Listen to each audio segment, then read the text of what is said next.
minutes than I probably knew in 20-some years of knowing him. Being honest, he and I had more of a passing relationship. Hi, how you doing?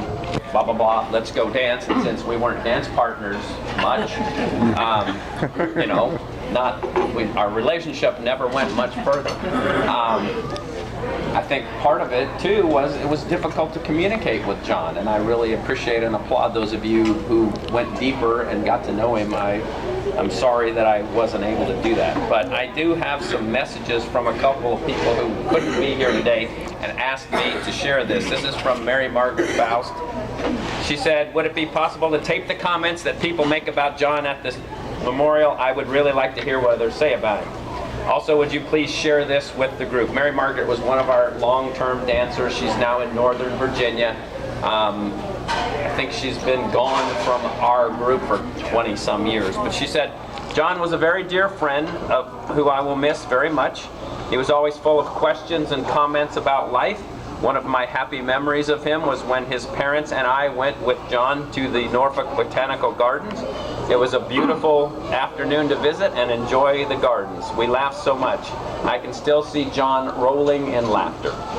Take care, my dear friend. I am so glad our paths crossed. Mary Margaret. And then another from Christine Hoppy, who also lives locally and was really excited that we were doing something to remember John, and then had an illness today and couldn't make it. She says, Guten Tag, Ben. I am so sorry. I am sick with bronchitis, and my doctor told me to stay home with this weekend. I'm so sorry to miss the special luncheon in memory of John. I hope there's a good turnout, and I think, as Mary Lou said, John would be very pleased. He was a remarkable young man, very cultivated. I remember he knew a lot about French singers, too, and would play his cassettes in the car. I think she's dating herself there, cassettes. He also lent me some. I have not heard from Gudrun yet, but I hope she writes up something for you soon.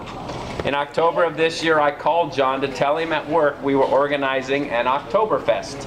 He was in good spirits as always cheerful and upbeat, and was excited to describe the famous Oktoberfest of Germany to me.